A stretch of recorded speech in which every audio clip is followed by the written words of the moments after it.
আসসালামু আলাইকুম। Hello everyone, কেমন আছেন? আশা রাখি ভালো আছেন।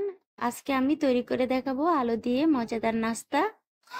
এই নাস্তাটি ছোট বড় সবাই খেতে পছন্দ করবে। আপনারা একবার হলো এই রেসিপিটি বাসায় ট্রাই করবেন। এখন চলে যাব রান্নার মূল পর্বে। প্রথমে আমি এইভাবে আলুগুলোকে কেটে নিলাম। তারপর আমি পানিতে ভিজিয়ে রাখলাম প্রায় 10 মিনিটের মতো। তারপরে আমি ধুয়ে পানি ঝরিয়ে রাখলাম।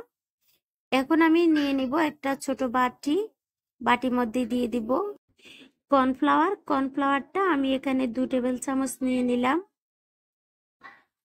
আর দিয়ে দিলাম এখানে 3 টেবিল চামচ ময়দা। আর দিয়ে দিব এখানে সাদা তেল রান্নার। আর এখানে দিয়ে দিব হাফ টেবিল চামচের চেয়েও কম কালো গোলমরিচ গুঁড়ো। সামান্য একটু নেড়ে চেড়ে আমি এখন দিয়ে দিব লবণ। আর দিয়ে দিব এখন নর্মাল পানি। এই যে আমি একটু পাতলা করে ব্যাটারটা তৈরি করে নেব। এই ব্যাটারটা তৈরি করার কারণ হয়েছে যাতে করে আমার আলুটা নিচে লেগে না যায়, নিচের মধ্যে আমার আলুর কোটটা ভালো করে হয়, তার জন্য আমি এই ব্যাটারটা দিয়ে দিব আগে। এই যে হয়ে গেছে। আর আলুগুলোকে এখন আমি লবণ দিয়ে হালকাভাবে মেখে নেব। যখন এই নাস্তাটা তৈরি করবেন তার আগ মুহূর্তে আপনারা কিন্তু আলুর মধ্যে লবণটা দিয়ে দিবেন।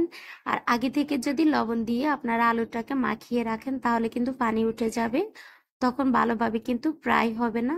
তখন আপনারা ফ্রেঞ্চ ফ্রাইয়ের যে আসল স্বাদটা আছে সেটা পাবেন না। এর যে আমার কিন্তু মাখানো হয়ে গিয়েছে। এখন আমি চুলাতে একটা প্যান বসিয়ে দিলাম। দিয়ে দিব এখন এই যে আমি যে ব্যাটারটা তৈরি করে রেখেছি সেটার আমি 3 ভাগের 2 ভাগ দিয়ে দিব, 1 ভাগ হাতে রাখবো। দিয়ে আমি আলুগুলোকে চারদিকে এভাবে দিয়ে দিব।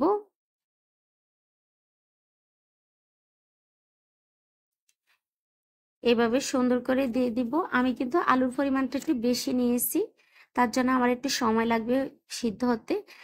আর আপনারা যদি আলুর পরিমাণ কম নেন সেক্ষেত্রে কিন্তু সিদ্ধ হতে সময় একটু কম লাগবে। এই যে হয়ে গিয়েছে আমার সবগুলো সাজানো।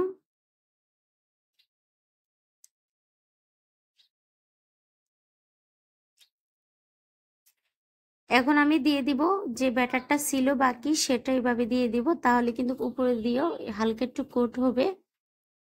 এই যে আর এখন দিয়ে দিব তেলটা আমি সাইড দিয়ে দিব, যেহেতু আমি আগে কোনো তেল ইউজ করিনি কড়াইয়ের মধ্যে।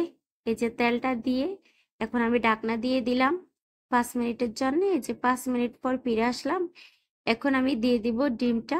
আপনারা যদি ডিমটা কাঁচা কুসুমটা খেতে চান তাহলে কিন্তু যখন আপনারা এই আলুর নাস্তাটা উল্টিয়ে দিবেন তখন ডিমটা দিতে পারেন, কারণ আমি কুসুমটা ভালোভাবে সিদ্ধ করে নেব, তার জন্য এখন দিয়ে দিলাম।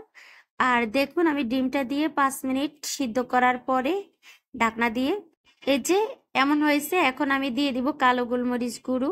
আপনারা চাইলে এখানে সাদা গোলমরিচ গুঁড়োটা দিতে পারেন। আর দিয়ে দিব এখানে মরিচ গুঁড়োটা দিলে আমার কাছে কিন্তু ভালো লাগলে একটু ঝাল ঝাল লাগবে, তার জন্য আমি মরিচ গুঁড়োটা দিয়ে দিলাম। আপনারা চাইলে এখানে চিলি ফ্লেক্স দিতে পারেন, চিলি ফ্লেক্স দিলেও কিন্তু টেস্টটা ভালো আসবে। আর এখন দেখুন নাস্তাটা কিন্তু আমি নাড়াচাড়া করতে পারছি, তার মানে আমার নিচের সাইডটা হয়ে গিয়েছে। এখন আমি উল্টিয়ে দিব। আপনারা যদি একবারে উল্টাতে না পারেন তাহলে এইভাবে উল্টাতে না পারেন তাহলে কিন্তু উপরে একটা প্লেট দিয়ে তারপরে উল্টিয়ে দিবেন। এই যে আমি ঠিক একইভাবে দিব, প্লেট দিয়ে আমি তারপরে উল্টিয়ে দিব। দেখতে তো পাচ্ছেন। এই যে আমার উপরের চারটে এখন আমি আবারও ভালোভাবে 5 মিনিটের মতো কুক করে নেব। আমি আর তেল দিব না, আমার নিচের সাইডে যে তেলটা আছে সেটা দিয়ে এখন আমার এটা ফ্রাই হয়ে যাবে।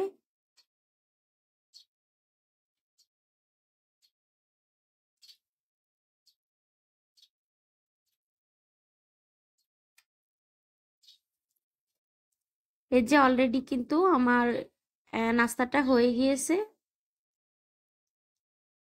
এই যে আমি এখন তুলে নেব।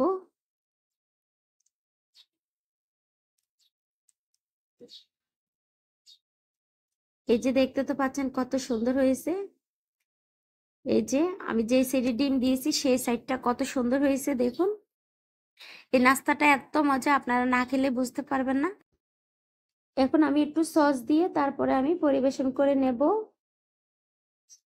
আমার ভিডিওটি কেমন লাগছে, ভালো লাগলে লাইক কমেন্ট শেয়ার করে দেবেন, আর নতুন বন্ধু হলে সাবস্ক্রাইব করে দেবেন। আর যারা আমার সাথে এতক্ষণ ছিলেন তাদেরকে অসংখ্য অসংখ্য ধন্যবাদ। আজ এ পর্যন্ত, সবাই ভালো থাকবেন। আল্লাহ হাফিজ।